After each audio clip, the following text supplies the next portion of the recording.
tuan-tuan dan puan-puan, sesuatu yang sukar dipercayai telah berlaku. Dalam 72 jam, ya, hanya dalam 72 jam, seluruh lanskap perindustrian di Cina telah tunggang terbalik sepenuhnya. Kita boleh maju tanpa perlu bergantung pada Malaysia. Hanya 3 hari selepas kerajaan Cina membuat pengumuman itu, nilai pasaran sebanyak ratusan bilion ringgit telah lenyap begitu sahaja. 12 buah kilang terpaksa menghentikan operasi. Seorang pengurus veteran dengan pengalaman selama 30 tahun terbang ke Kuala Lumpur dan merayu, Azman Technologies amat menggerunkan, tolonglah kami. Apakah sebenarnya yang telah terjadi? Mengapakah Cina, yang begitu angkuh dengan maruahnya sebagai sebuah kuasa besar, terpaksa melutut dalam masa 72 jam sahaja? Dan apakah teknologi tersembunyi yang dimiliki oleh Malaysia selama ini? Sekarang, saya akan menceritakan kebenaran yang mengejutkan ini. Selamat sejahtera. Nama saya Wang Wei. Saya telah berkhidmat selama 28 tahun dalam bidang perolehan komponen elektronik di Beijing. Apa yang akan saya kongsikan sekarang adalah pengalaman yang saya lalui sendiri. Sejujurnya, bukan mudah untuk saya menceritakan kisah ini, apatah lagi bagi diri saya yang telah sebati dengan pemikiran keagungan Cina. Namun, saya percaya seseorang perlu menyuarakan kebenaran. Pagi itu bermula seperti biasa. Saya menerima arahan untuk menghadiri satu mesyuarat penting di Dewan Persidangan Utama Kementerian Perdagangan. Tanpa banyak berpikir, saya terus menuju ke sana. Sebaik sahaja melangkah masuk ke dalam dewan, saya dapat merasakan suasana yang luar biasa tegang. Cahaya lampu Kalimantan yang memancar dari siling terasa begitu dingin. Dewan itu sudah pun dipenuhi lebih 200 orang. Para eksekutif daripada syarikat-syarikat elektronik terkemuka Cina, semuanya telah berkumpul. Di bahagian hadapan, seorang pegawai tinggi kerajaan sedang berdiri di atas pentas. Matanya penuh dengan keyakinan. Sesiapapun dapat menjangka bahwa satu pengumuman besar akan dibuat. Beliau mencapai mikrofon dan memulakan ucapannya. Saya akan membuat satu pengumuman yang bersejarah. Dewan itu serta-merta menjadi senyap sunyi. Kilauan lampu kamera mula kelihatan di sana-sini, dan semua mata tertumpu ke pentas. Kita akan menamatkan kebergantungan kita sepenuhnya terhadap komponen dari Malaysia. Dengan kekuatan pembuatan Cina, kita akan mencapai kebergantungan sifar dalam tempo 3 bulan. Itulah isi pengumumannya. Sejurus pengumuman itu tamat, suasana dewan berubah sama sekali. Tepukan gemuruh bergema. Sorakan kedengaran dari pelbagai sudut. Eksekutif yang duduk di sebelah saya menggenggam penumbuknya dengan erat dan menjerit. Akhirnya, tiba masanya untuk kita menunjukkan maruah kita sebagai sebuah kuasa besar. Media menjadi gegak gempita. Tajuk-tajuk berita seperti deklarasi kemerdekaan teknologi dan Cina bakal mengatasi Malaysia memenuhi skrin siaran televisyen nasional. Para penganalisis tidak dapat menyembunyikan keterujaan mereka. Pasaran saham Shanghai juga bertindak balas serta-merta. Harga saham syarikat-syarikat berkaitan melonjak naik serentak, dan suasana pesta mula dirasai dalam kalangan pelabur. Namun, saya tidak mampu untuk bertepuk tangan. Tapak tangan saya mula berpeluh dingin. Jantung saya terasa bagai jatuh ke bawah, dan bibir saya menjadi kering kontang. Di sekeliling saya, semua orang bersorak-sorai, tetapi saya berasa seolah-olah berada di dunia yang berbeza. Sebagai seseorang yang telah berkecimpung dalam industri ini selama 28 tahun, gerak hati saya merasakan ada sesuatu yang tidak kena. Saya tahu dengan tepat jumlah inventory yang kami ada. Ia hanya cukup untuk 72 jam. Ini bermakna, jika bekalan komponen dari Malaysia terputus, kami tidak akan dapat bertahan lebih daripada 3 hari. Tetapi, mereka bercakap tentang menamatkan kebergantungan sepenuhnya dalam masa 3 bulan, tanpa sebarang pelan alternatif. Setelah mesyuarat tamat, saya berjalan keluar ke koridor dan melihat rakan-rakan sekerja sedang berbual dengan riang. Selepas ini, kitalah yang berkuasa, kata mereka sambil menepuk bahu sesama sendiri, gembira kerana tidak perlu lagi menjaga hati negara jiran yang kecil itu. Saya tidak dapat menyertai perbualan mereka dan senyap-senyap menuju ke tandas. Saya meletakkan kedua-dua belah tangan saya pada singki dan memandang cermin. Wajah saya yang pucat terpantul di dalamnya. Sambil membasuh muka dengan air sejuk, saya berpikir, ini bukan kemerdekaan, ini pemusnahan diri. Adakah kita melakukannya tanpa mengetahui apa-apa, atau kita tahu tetapi sengaja berpura-pura tidak tahu? Satu perkara yang pasti, Malaysia tidak akan berdiam diri. Saya telah berurusan dengan Azman Teknologi selama 28 tahun dan saya tahu syarikat jenis apa mereka. Mereka bukanlah pihak yang hanya akan menerima sahaja apa yang berlaku. Kami ingin percaya bahwa kami adalah pusat dunia, tetapi realitinya adalah sebaliknya. Petang itu, dalam perjalanan pulang menaiki kereta api bawah tanah, saya termenung memandang keluar tingkap. Pemandangan malam Beijing kelihatan begitu gemerlapan. Orang ramai pulang dari kerja seperti biasa, dan bandar diterangi lampu-lampu neon. Tiada siapa yang tahu bahwa kehidupan seharian yang aman ini akan berkecai tidak lama lagi. Hanya saya yang tahu badai sedang melanda, dan di pusat badai itu adalah Malaysia. Malam itu, saya tidak dapat tidur. Sambil merenung siling, saya berpikir, bagaimana kita boleh jadi begini? Kita yang digelar kilang dunia, sejak bila kita menjadi begitu bergantung pada teknologi Malaysia? Dan soalan yang paling menakutkan terus bermain di pikiran saya, jika Malaysia benar-benar menghentikan bekalan, apa akan jadi pada kita? Jawabannya tiba dalam masa 72 jam. Ketika saya tidak dapat melelapkan mata malam itu, saya teringat akan mendiang ayah saya. Ayah saya telah lama berkecimpung dalam bidang komponen elektronik, jauh sebelum saya menceburi industri ini. Semasa muda, beliau adalah salah seorang jurutera yang menerajui era permulaan industri pembuatan di China. Ketika saya kecil, ayah selalu bercerita tentang syarikatnya dengan penuh bangga. China akan menguasai dunia tidak lama lagi, katanya. Tiada negara yang mampu menandingi kuantiti dan kepantasan kita. Namun, ada satu hari di mana riak wajah ayah berubah sepenuhnya. Ketika itu saya berumur 26 tahun. Hari itu, ayah baru pulang dari lawatan kerja ke Malaysia. Apabila saya mendengar pintu depan dibuka dan keluar ke ruang tamu, saya lihat wajah ayah sangat berbeza. Raut mukanya yang sentiasa megah itu hilang sama sekali. Wajahnya seperti orang yang baru menerima kejutan besar. Matanya kelihatan resah. Ibu saya bertanya dengan risau jika dia tidak sihat. Ayah hanya menjawab dia penat dan terus masuk ke biliknya. Semasa makan malam, ayah lebih banyak mendiamkan diri. Dia berulang kali meletakkan penyepitnya dan hampir tidak menyentuh makanannya. Tiba-tiba, ayah meletakkan penyepitnya dan memandang tepat ke arah saya. "Wei, hari ini ayah melawat sebuah kilang di Malaysia." "Bagaimana?" tanya saya.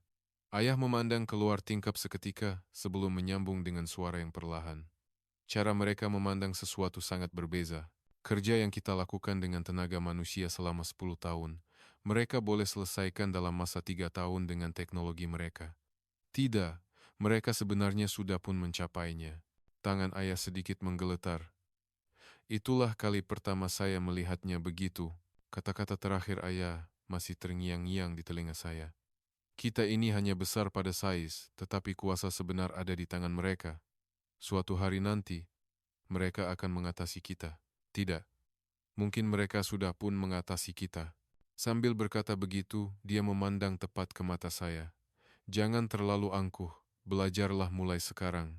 Itulah nasihatnya. Sejujurnya, pada masa itu saya tidak mengambil serius kata-kata ayah. Apa yang budak berumur 26 tahun tahu? Saya penuh dengan keyakinan bahwa China sedang bangkit sebagai kuasa besar, dan Malaysia hanyalah sebuah negara jiran yang kecil. Saya pikir ayah terlalu risau.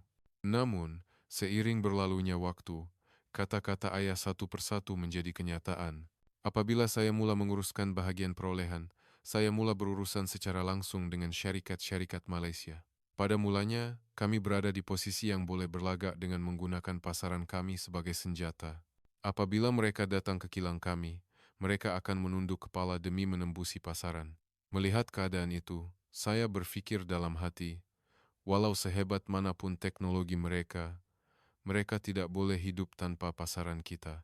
Tetapi, pada satu ketika, suasananya mula berubah. Semasa rundingan perniagaan, sikap pihak Malaysia menjadi semakin tegas. Dahulu, jika kami menetapkan syarat, mereka akan menerima hampir kesemuanya. Tetapi selepas itu, keadaan berubah. Malah, merekalah yang mula menetapkan syarat. Pada mulanya, Saya berasa tidak senang. Berani betul negara kecil ini berlaga dengan kuasa besar, fikir saya. Namun, setelah difikirkan secara rasional, mereka memang layak berbuat demikian.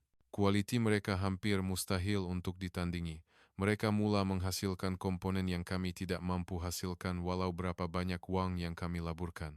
Beberapa tahun kemudian, saya melawat sebuah kilang di Malaysia buat kali pertama. Seperti ayah, saya juga terkejut. Sejak melangkah masuk ke pintu utama kilang, saya sudah dapat merasakan ada sesuatu yang berbeza.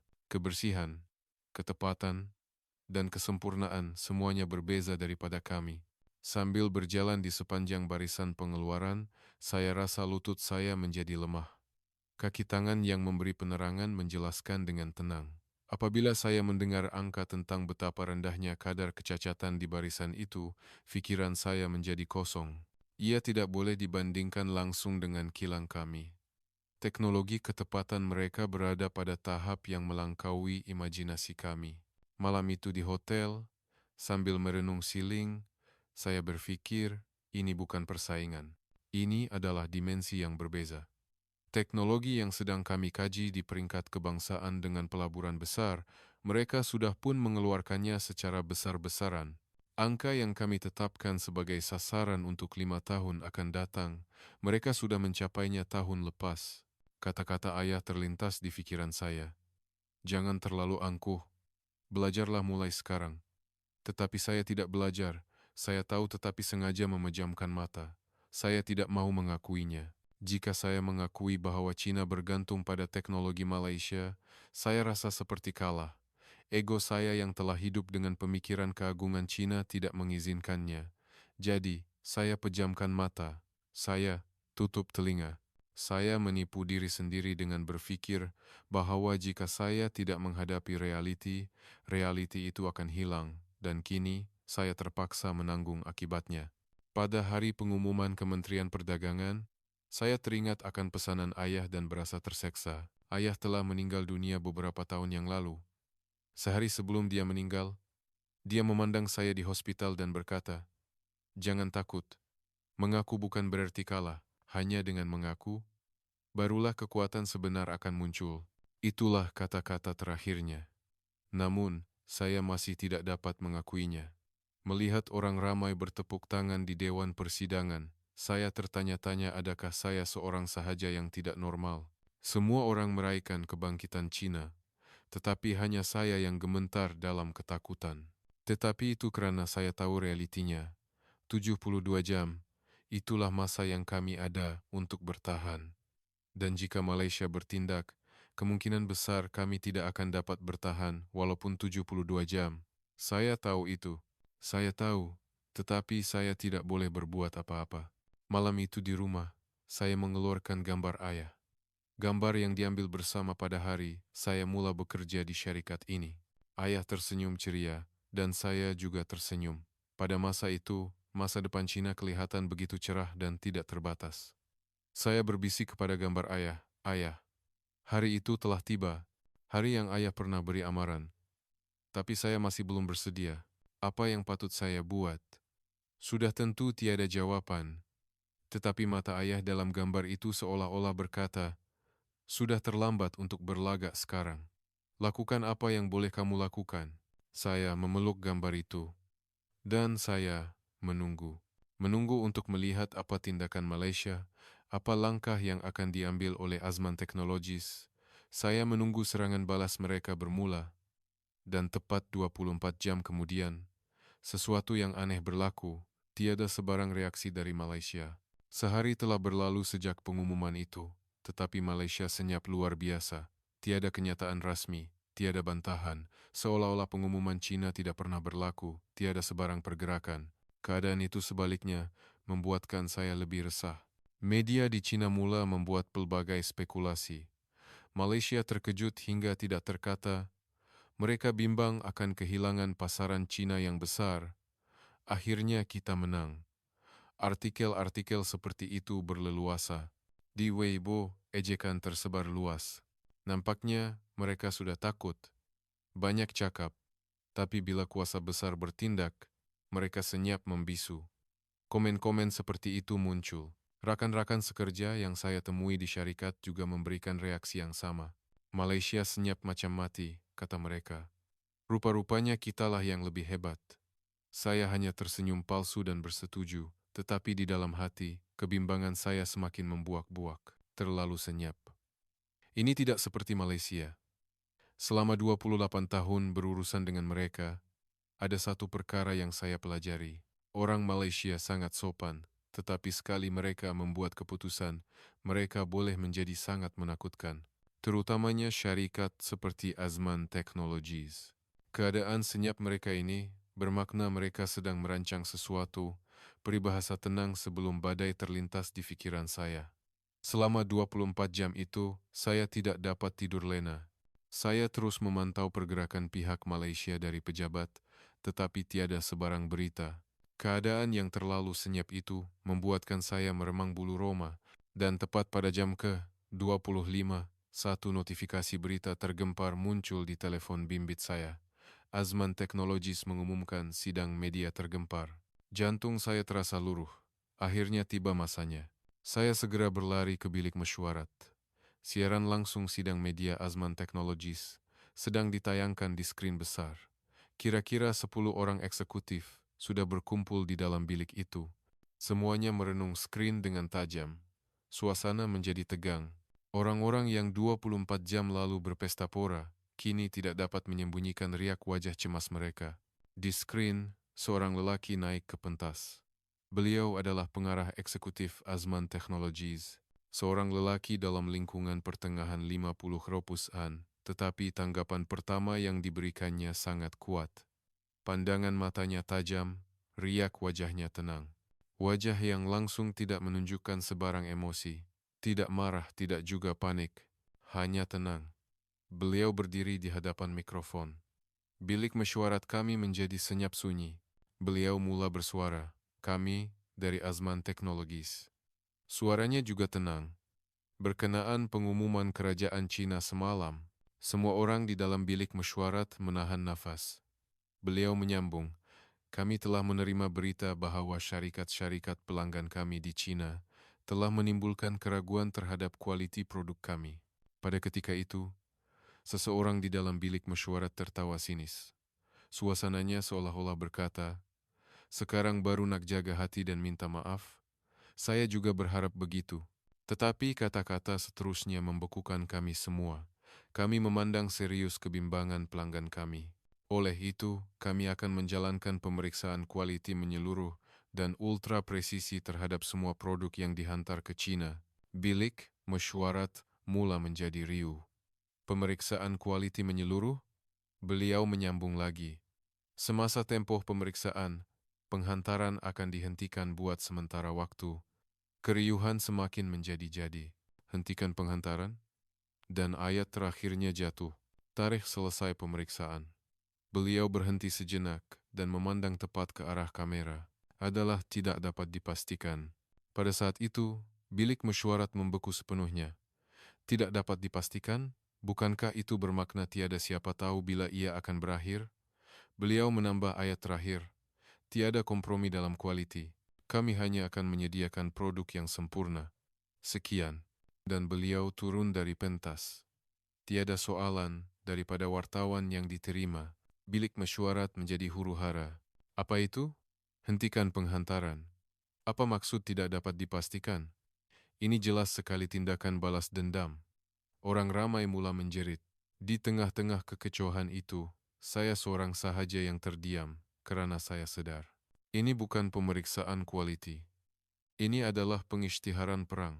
Di sudut kanan bawah skrin, T-tingkap harga saham dipaparkan. Harga saham syarikat kami jatuh hampir 1% dalam masa 5 menit selepas pengumuman. Selepas 10 menit, ia jatuh 2%, dan selepas 30 menit, ia jatuh lebih 3%. Syarikat-syarikat berkaitan juga mengalami nasib yang sama. Suasana di dalam bilik mesyuarat berubah secara drastik. Wajah-wajah orang yang tadinya berpesta pora kini pucat lesi. Mereka mula menyadari realitinya. Seseorang menjerit dengan suara yang hampir seperti pekikan. Berapa banyak inventori yang kita ada? 72 jam. Jika Azman Technologies bertahan selama 3 hari, semua kilang kita akan berhenti. Saya memandang keluar tingkap dengan senyap. Matahari mula terbenam. Langit Beijing diwarnai merah. Suara ayah saya bergema di telinga, jangan terlalu angkuh. Saya berbisik dalam hati. Ia sudah bermula. Malam itu, saya tinggal di pejabat dan menggunakan kalkulator, inventori semasa, cukup untuk 72 jam. Saya mengira skala kerugian jika pengeluaran terhenti sehari. Dalam 3 hari, semua kilang akan lumpuh. Dalam seminggu, beribu-ribu syarikat pembekal akan mulai runtuh secara berantai. Tangan saya menggeletar. Saya mencapai telepon. Saya menekan nomor pegawai perhubungan di Azman Technologies. Nada dering berbunyi. Sekali, 2 kali, 3 kali. Tidak berjawab. Saya menekan nomor lain. Juga tidak diangkat. Semua talian telah disekat. Saya bersandar di kerusi dan merenung siling. Azman Technologies serius. Mereka benar-benar mahu memutuskan hubungan. Di luar tingkap, saya dapat melihat lampu bangunan ibu pejabat stesen penyiaran nasional. Ia kelihatan megah. Orang-orang di dalamnya mungkin belum tahu. Dalam masa 72 jam, lampu itu mungkin akan terpadam. Saya mengeluarkan gambar ayah dari laci. Saya berbisik kepada gambar ayah. Ayah, ia sudah bermula. Hari yang ayah katakan itu benar-benar telah tiba. Saya melihat jam, 11.47 malam. Kiraan detik telah bermula. Masa yang tinggal tidak sampai 60 jam. 12 jam selepas pengumuman Azman Technologies, satu mesyuarat tergempar syarikat kami telah diadakan. Pada pukul 3 pagi, saya duduk di dalam bilik mesyuarat ibu pejabat. Cahaya lampu Kalimantan menyakitkan mata saya yang letih. Saya terus minum teh, tetapi tidak berasa mengantuk langsung. Adrenalin sedang mengalir ke seluruh badan. 15 orang eksekutif teknikal telah berkumpul. Mereka adalah orang yang sama yang berpesta pora beberapa jam yang lalu. Kini wajah mereka semua tegang. Mereka mula merasakan beban realiti. Di skrin persidangan video, wajah seorang pegawai kerajaan muncul. Wajah orang yang begitu yakin semasa pengumuman itu kini kelihatan muram. Saya tidak dapat menahan diri dan mula bersuara. 72 jam. Semua orang memandang saya. Inventori kita hanya cukup untuk 72 jam. Jika Azman Technologies bertahan selama 3 hari, semua kilang kita akan berhenti. Bilik mesyuarat menjadi riuh. Pegawai di dalam skrin melambaikan tangannya dan berkata, itu hanya gertakan. Mereka tidak mungkin akan melepaskan pasaran Cina. Tetapi saya tidak berganjak. Apakah pelan alternatif kita, di mana kita boleh mendapatkan komponen gantian? Pegawai itu menjawab, bukankah kita ada pengeluar tempatan di Cina, nomor 1 di dunia, dari segi pengeluaran? Kita boleh dapatkan bekalan dari mereka. Saya memaparkan data di skrin. Data kadar kecacatan pengeluar tempatan itu. Ia 47 kali lebih tinggi daripada Azman Technologies. 47 kali. Ini bermakna jika kita menggunakan komponen itu, kebarangkalian produk siap kita meletup atau rosak akan meningkat sebanyak itu. Bilik mesyuarat menjadi senyap. Pegawai itu bertanya lagi, kalau begitu, bagaimana dengan pengeluar dari negara lain? Pasti ada tempat lain yang teknologinya bagus. Saya menelan keluhan, pengeluar komponen dari negara lain. Mereka telah kehilangan penguasaan teknologi kepada Azman Technologies lebih 10 tahun yang lalu. Teknologi mereka sekarang tidak dapat memenuhi spesifikasi produk terkini kita. Walaupun Azman Technologies berhenti, sukar untuk mereka mengejar. Bilik mesyuarat menjadi senyap seperti kubur. Wajah pegawai di skrin menjadi pucat. Jadi, apa yang patut kita buat? Saya memandang tepat ke skrin. Kita perlu berdialog dengan Azman Technologies sekarang juga. Kita perlu meminta maaf dan berunding. Kita tiada masa. Pegawai itu menjadi berang dan menjerit. Minta maaf? Kenapa kita perlu minta maaf? Kita ini kuasa besar. Kita pelanggan. Saya menjawab, dalam situasi sekarang, pelanggan bukan lagi raja. Pihak yang memegang teknologi itulah raja. Kitalah yang berada di bawah. Cuma kita sahaja yang tidak mengakuinya. Wajah pegawai itu menjadi merah padam. Persidangan video tiba-tiba terputus. Skrin menjadi gelap, dan hanya kesunyian yang tinggal di dalam bilik mesyuarat. Seorang rakan sekerja junior yang duduk di sebelah saya bertanya dengan perlahan, Tuan, Adakah benar-benar tiada jalan lain? Saya memandang keluar tingkap. Langit malam Beijing yang gelap diselubungi jerebu. Sejujurnya, saya tidak tahu. Kita perlu hubungi pengeluar tempatan sekali lagi, tetapi jangan berharap sangat. Malam itu, saya tidur sekejap di sofa pejabat. Dalam mimpi, ayah saya muncul. Dia hanya memandang saya tanpa berkata apa-apa.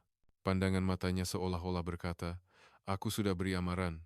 Aku suruh kau belajar." Saya menjerit dalam mimpi, "Maafkan saya, ayah, saya tahu.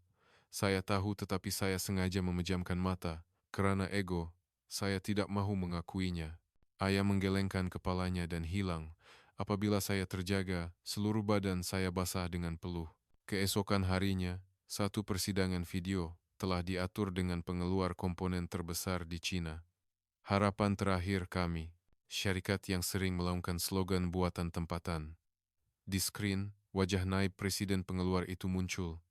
Seorang lelaki dalam lingkungan awal 50-an. Pegawai dari pihak kami memulakan perbualan.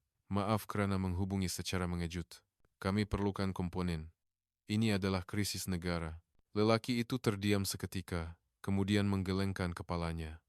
"Maaf, tetapi teknologi kami tidak dapat memenuhi spesifikasi model premium syarikat Tuan."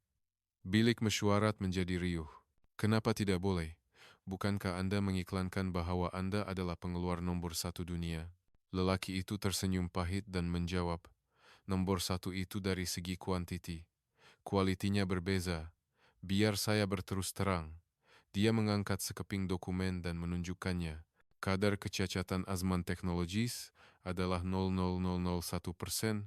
Kadar kami adalah 0,047%, perbezaan 47 kali ganda. Jika Anda pasang komponen ini, nilai jenama produk syarikat Tuan akan musnah. Untuk merapatkan jurang teknologi ini, ia akan mengambil masa sekurang-kurangnya 5 tahun. Itu pun dengan andaian Azman Teknologis tidak membuat sebarang kemajuan.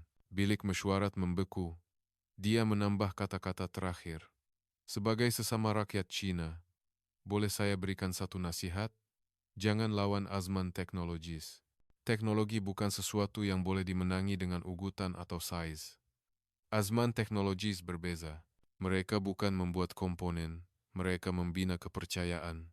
Untuk mengejar perbezaan itu, ia mungkin mengambil masa 20 tahun." Persidangan video tamat. Dan tiada siapa yang bersuara.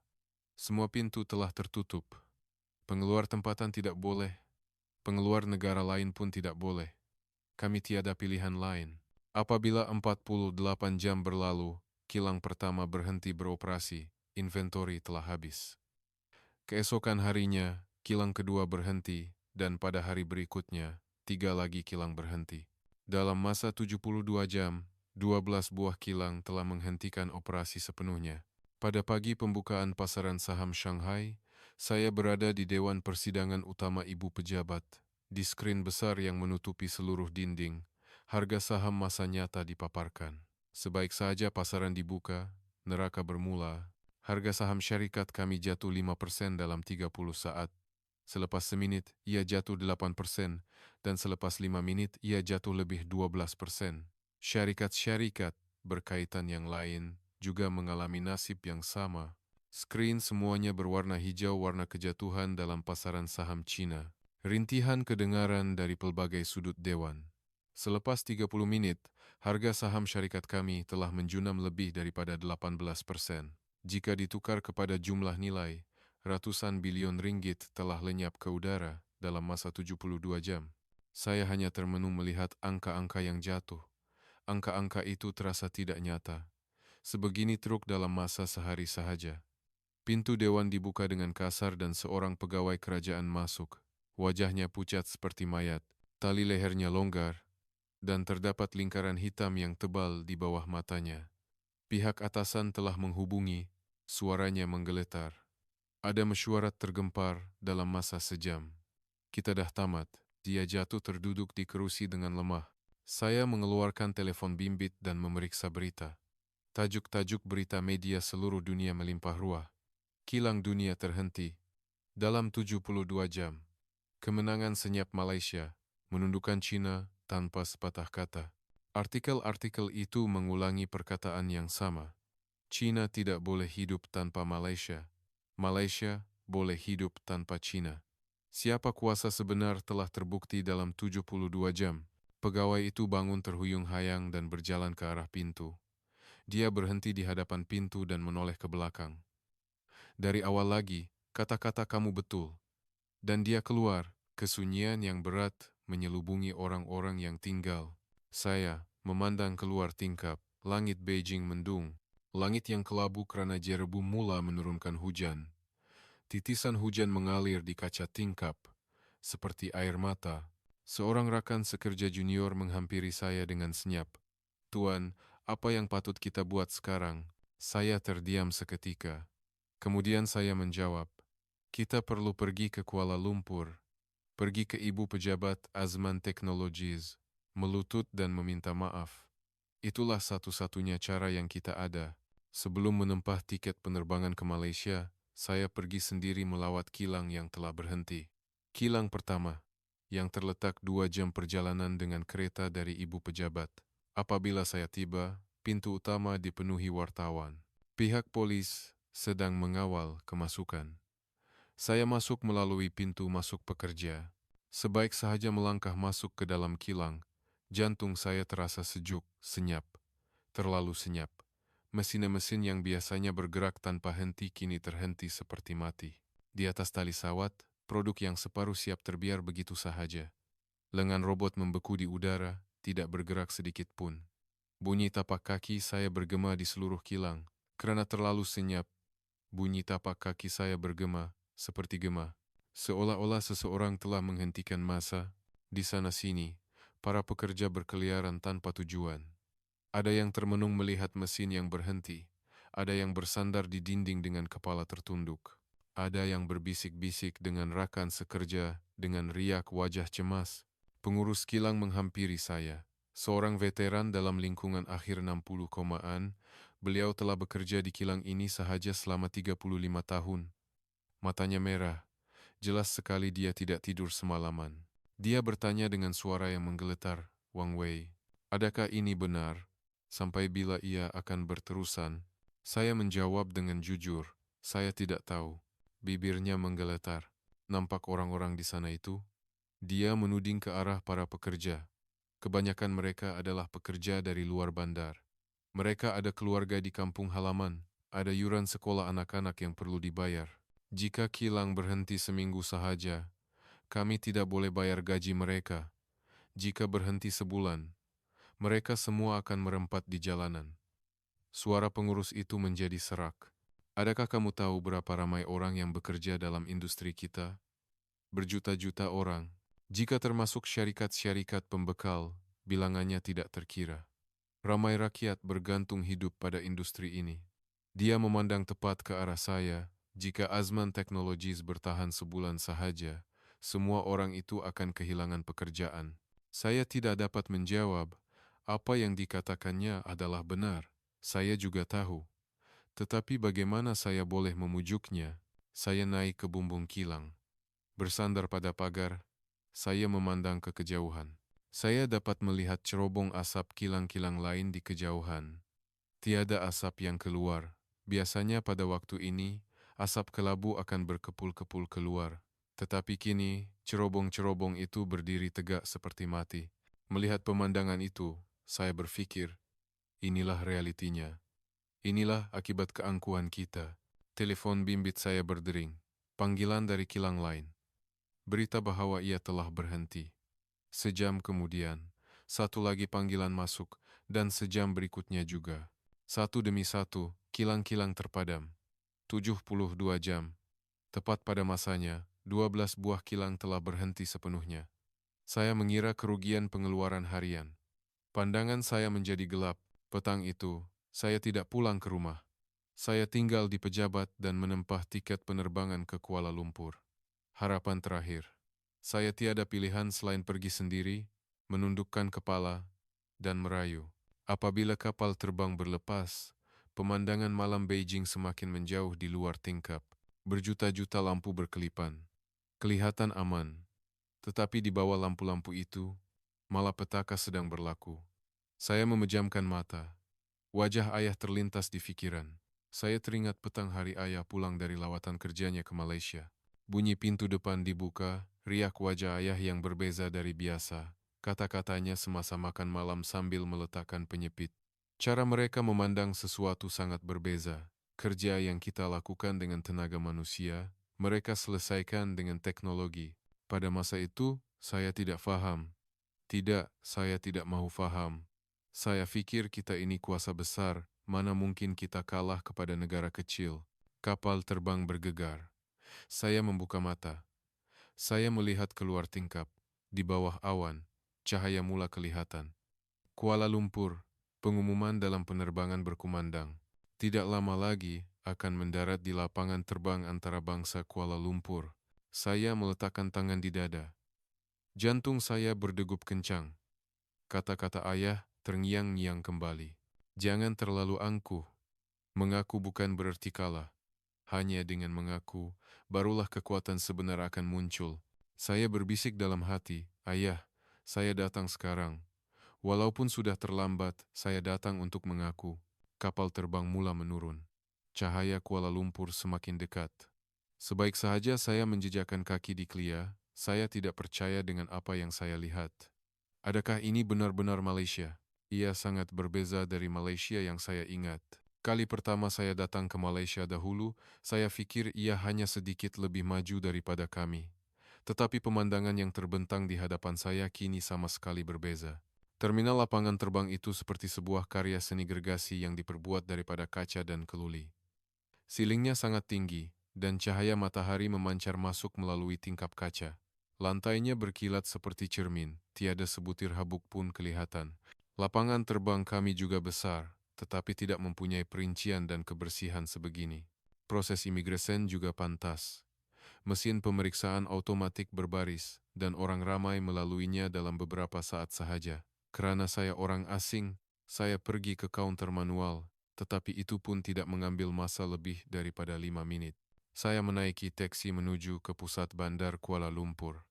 Sambil melihat pemandangan di luar tingkap, saya sekali lagi terkejut. Bangunan-bangunan pencakar langit berdiri megah dengan reka bentuk yang canggih, dan jalan-jalan raya sangat bersih dan teratur. Pemandu teksi itu menyapa saya dalam bahasa Mandarin. Encik datang dari Cina, sebutannya agak fasih. Saya mengangguk. Pemandu itu tersenyum dan berkata, dengar kata ramai pelanggan dari Cina datang ke sini sekarang. Hati saya terasa pedih. Pemandu teksi ini pun tahu bahwa Cina bergantung pada Malaysia. Saya berasa malu. Apabila saya tiba di ibu pejabat Azman Technologies, saya terdiam seketika memandang bangunan itu. Bangunan gergasi itu menjulang tinggi ke langit. Dinding luarnya yang berkaca memantulkan cahaya matahari, menyilaukan mata. Azman Technologies yang ayah lihat dahulu, Azman Technologies yang pertama kali saya lawati, dan kini, Azman Technologies yang telah menundukkan Cina dalam masa 72 jam. Hati saya terasa berat. Saya masuk melalui pintu utama dan diberi panduan. Menaiki lift ke tingkat 35, apabila pintu lift terbuka, seorang eksekutif Azman Technologies sedang menunggu. Orang yang sama saya lihat dalam sidang media. Pandangan matanya tajam, wajahnya tanpa emosi, mata yang tidak dapat dibaca perasaannya. Kami berjabat tangan, tangannya terasa hangat. Saya terkejut. Saya diiringi ke bilik mesyuarat. Di luar tingkap, pemandangan seluruh Kuala Lumpur terbentang. Sungai Klang berkilauan di bawah cahaya matahari. Pemandangan yang indah. Beliau memulakan perbualan. Encik datang dari jauh. Ada urusan apa? Saya menarik nafas dalam-dalam. Jantung saya berdegup kencang. Perkataan yang telah saya pendam selama 28 tahun. Perkataan yang tidak pernah dapat saya luahkan. Kini, tiba masanya untuk mengatakannya. Saya datang untuk memohon maaf. Keningnya terangkat sedikit. Mohon maaf untuk apa? Saya memandang keluar tingkap. Sungai itu mengalir perlahan. Untuk segalanya. Kata-kata saya tersekat. Kerongkong saya terasa sempit. Beliau menunggu dengan sabar. Saya membuka mulut sekali lagi. Azman Technologies amat menggerunkan. Matanya membesar. Buat pertama kalinya, saya melihat perubahan pada riak wajahnya. Menggerunkan? Ya. Selama 28 tahun, saya berasa gerun. Kesunyian yang berat menyelubungi bilik mesyuarat. Saya menyambung. Kami berpura-pura tidak mempedulikan azman teknologis. Sebenarnya, dari awal lagi kami sudah takut. Karena takut, kami memejamkan mata. Beliau hanya memandang saya tanpa berkata apa-apa. Ayah saya pernah memberi amaran dahulu, saya terus bercakap. Selepas pulang dari melawat kilang di Malaysia, dia berkata, jangan percaya pada saiz sahaja. Mereka akan mengatasi kita. Jangan angkuh, belajarlah, katanya. Senyuman pahit terukir di bibir saya. Saya tidak belajar. Kenapa? Karena saya tidak mahu mengakuinya. Jika saya mengakui bahwa China, sebuah kuasa besar, ketinggalan dalam teknologi berbanding Malaysia, saya rasa seperti kalah, suara saya menggeletar. Jadi, saya memejamkan mata. Saya tahu tetapi berpura-pura tidak tahu. Saya menipu diri sendiri bahwa jika saya menutup mata, realiti akan hilang. Beliau mengangguk perlahan. Teruskan. Saya menarik nafas dalam-dalam. 72 jam ini telah membuktikan bahwa walaupun kita memejamkan mata, ia tidak akan hilang. Air mata mula mengalir. Azman teknologis sentiasa di sana. Sentiasa ada di sana. Ketika kami mabuk dengan pemikiran keagungan Cina, azman teknologis terus maju ke hadapan. Hanya kami yang berada di tempat yang sama. Tidak, kami hanya membesarkan kulit luar yang kosong. Air mata yang saya tahan selama 28 tahun akhirnya tumpah. Sebelum ayah meninggal, dia berpesan. Jangan takut, mengaku bukan berarti kalah. Hanya dengan mengaku, barulah kekuatan sebenar akan muncul. Saya mengesat air mata. Sekarang, akhirnya saya mengaku. Azman teknologis amat menggerunkan. Azman teknologis jauh lebih hebat daripada kami. Tanpa azman teknologis, industri kami tidak boleh berjalan. Dan saya bangun dari kerusi. Saya berjalan mengelilingi meja dan berdiri di hadapannya. Dan saya melutut. Lantai marmar yang keras menekan tulang lutut saya. Sakit, tetapi saya tidak peduli. Dengan kepala tertunduk, saya berkata, saya merayu. Syarikat kami mempunyai beribu-ribu pekerja. Mereka ada keluarga, ada ibu bapa, ada anak-anak. Karena kesilapan saya tidak boleh biarkan mereka merempat di jalanan. Keheningan melanda. Tangannya menyentuh bahu saya. Bangunlah. Saya mengangkat muka. Matanya menunjukkan emosi yang kompleks, bukan kemarahan, bukan juga ejekan. Wajah yang lebih kepada pemahaman. Beliau membantu saya berdiri dan berkata, kami tidak mau membalas dendam. Kami juga tidak mau Cina tunduk. Apa yang kami mahukan hanya satu. Mengakui kebenaran dan menjaga kepercayaan. Saya mengangguk. Sambil memandang keluar tingkap, beliau menyambung. Pengerusi terdahulu syarikat kami pernah berkata sesuatu yang serupa. Syarikat harus melangkaui sempadan negara dan menyumbang kepada umat manusia. Tetapi, kita tidak boleh maju bersama rakan kongsi yang tidak mempunyai kepercayaan. Beliau menoleh ke arah saya. Jika Cina runtuh, seluruh rantaian bekalan Asia akan terjejas. Itu juga akan merugikan kami. Kita perlu maju bersama. Tetapi, dengan saling menghormati, beliau mengeluarkan satu file dokumen. Ini adalah cadangan kerjasama baru yang telah kami sediakan. Piawaian quality akan menjadi lebih ketat. Saya menerima dokumen itu. Tangan saya menggeletar. Kenapa Tuan sanggup berbuat sejauh ini? Beliau tersenyum sedikit. Encik seorang yang berani. Bukankah Encik datang ke sini untuk mengaku? Walaupun lambat, Encik tetap datang. Beliau menghulurkan tangannya. Selepas ini, saya berharap kita dapat bekerja sama dengan baik, Encik Wang Wei. Saya menyambut tangannya. Jabat tangan yang erat, kehangatan terasa dari tapak tangannya. Tangan seorang rakan kongsi, bukan musuh. Pada saat itu, saya sadar, apabila saya mengakui ketakutan, ketakutan itu hilang. Beban keangkuhan yang telah saya pikul selama 28 tahun terasa terangkat dari bahu saya. Di luar tingkap, saya dapat melihat langit Kuala Lumpur, jernih, biru tanpa sebarang awan. Dalam penerbangan pulang dari Kuala Lumpur, saya memandang keluar tingkap. Cahaya matahari memancar di celah-celah awan. Perasaan saya sama sekali berbeza berbanding ketika saya menaiki penerbangan ini beberapa hari yang lalu.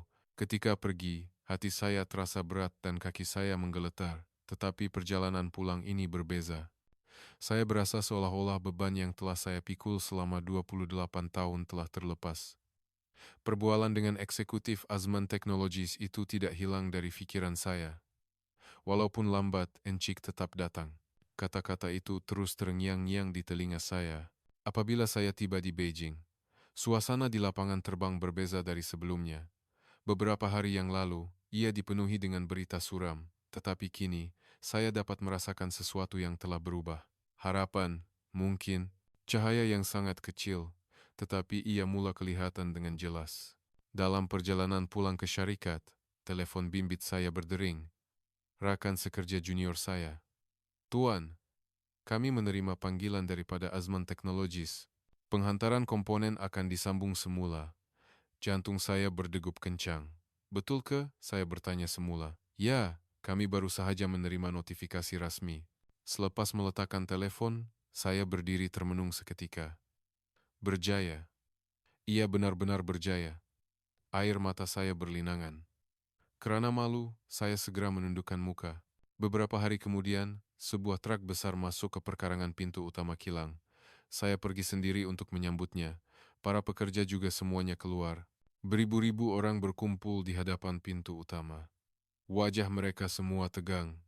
Mereka semua cemas. Tidak pasti sama ada kilang yang telah terhenti selama beberapa hari ini boleh beroperasi semula. Pintu truk dibuka. Kotak-kotak komponen kelihatan. Satu persatu, logo Azman Technologies terukir dengan jelas. Dan di bawahnya, tertulis dengan huruf kecil. Dibuat di Malaysia. Saya merenung kotak itu dengan rasa terharu. Pemandangan yang tidak dapat saya bayangkan beberapa hari yang lalu. Teknologi negara jiran yang kami pandang rendah itu, kini datang untuk menyelamatkan kami yang besar ini. Pengurus kilang menghampiri saya. Matanya juga berlinangan air mata. Bolehkah kami mulakan semula barisan pengeluaran sekarang? Saya mengangguk. Ya, sila mulakan. Mari kita mulakan semula. Dengan rendah diri, sorakan bergema di kalangan pekerja. Ada yang bertepuk tangan, ada yang mengesat air mata. Mereka adalah orang-orang yang telah lama berkhidmat di kilang ini. Bagi mereka, kilang berhenti berarti hidup mereka juga terhenti. Petang itu, buat pertama kalinya dalam beberapa hari, bunyi mesin beroperasi kedengaran. Saya tidak pernah sangka bunyi itu begitu menggembirakan. Seolah-olah jantung saya mula berdegup semula. Tali sawat bergerak, dan lengan robot mula bekerja kembali. Kilang yang terhenti seperti mati, kini kembali bernyawa. Saya berdiri di tepi tingkap pejabat dan memandang cerobong asap. Asap mula berkepul-kepul naik semula. Buat pertama kalinya dalam beberapa hari, barulah saya sadar betapa berharganya asap itu. Waktu senja, selepas waktu bekerja dan kilang menjadi sunyi, saya berdiri di hadapan kilang. Dua bendera berkibar bersebelahan. Satu adalah bendera 5 bintang Cina, dan satu lagi baru sahaja dinaikkan. Bendera yang melambangkan kerjasama dengan Azman Technologies jalur gemilang, diwarnai oleh matahari terbenam, warnanya kelihatan membara. Dahulu, saya pasti menganggap pemandangan ini sebagai satu penghinaan. Bendera Malaysia berkibar di tanah Cina, ego saya tidak akan mengizinkannya. Tetapi sekarang, ia berbeza. Kerana bendera itulah, kami dapat terus hidup. Saya kembali ke pejabat dan menyusun dokumen di atas meja. Banyak kerja yang perlu dilakukan esok. Pengesahan jadwal penghantaran, pemeriksaan kualiti, pertemuan dengan pekerja, kehidupan seharian yang biasa telah kembali. Baru sekarang saya sadar betapa berharganya kehidupan biasa itu. Saya mengeluarkan gambar ayah dari laci. Gambar yang diambil bersama pada hari saya mula bekerja di syarikat ini. Ayah tersenyum ceria, dan saya juga tersenyum. Pada masa itu, saya dipenuhi dengan pemikiran bahwa Cina adalah yang terbaik. Saya berbisik kepada gambar ayah. Ayah, saya berjaya. Ia mengambil masa 28 tahun, tetapi saya mengakuinya. Kata-kata ayah betul. Mengaku bukan berarti kalah. Mengaku adalah permulaan yang sebenar. Angin bertiup menggegarkan tingkap. Ayah dalam gambar itu seolah-olah tersenyum. Saya juga tersenyum. Buat pertama kalinya, saya tersenyum dengan hati yang tenang. Di luar tingkap, matahari mula terbenam. Langit diwarnai merah. Esok, matahari akan terbit semula. Dan kami akan bangkit semula dan bekerja. Dengan sikap yang berbeza dari sebelumnya. Saya mematikan komputer dan memadamkan lampu pejabat. Sambil melangkah keluar dari pintu, saya menoleh ke arah kilang buat kali terakhir. Dalam kegelapan, hanya lampu kecemasan yang berkelip-kelip. Apabila pagi menjelang, mesin akan berputar semula. Sambil berjalan ke tempat letak kereta, saya berpikir, keangkuhan membutakan mata, tetapi pengakuan membuka jalan. Saat saya berkata azman teknologis itu menggerunkan, barulah saya berasa bebas. Persaingan bukan semata-mata tentang menang atau kalah, menghormati lawan dan mengetahui kekurangan diri. Itulah sikap sebuah kuasa besar yang sebenar. Ayah saya betul. Dia telah memberitahu jawabannya sejak dahulu lagi, cuma saya sahaja yang tidak mahu mendengar. Mujurlah saya mendengarnya sekarang. Walaupun lambat, saya tetap datang. Saya masuk ke dalam kereta dan menghidupkan enjin. Melalui cermin pandang belakang, saya melihat kilang semakin menjauh. Cerobong asap sudah hilang ditelan kegelapan, tetapi esok asap akan naik semula. Karena itulah kehidupan seharian kami. Kehidupan seharian yang akan kami bina dengan kemahiran, bukan lagi dengan ego yang tidak berasas. Tuan-tuan dan puan-puan, janganlah takut. Mengaku bukan berarti kalah. Hanya dengan mengaku, barulah ada langkah seterusnya. Azman Technologies yang telah menundukkan gergasi Cina dalam masa 72 jam. Teknologi Malaysia sedang menggerakkan dunia. Sebarkanlah kisah yang membanggakan ini kepada orang di sekeliling Anda. Keyakinan diri yang kecil akan menjadi kekuatan yang besar. Saya Wang Wei. Terima kasih kerana sudi mendengar kisah panjang saya.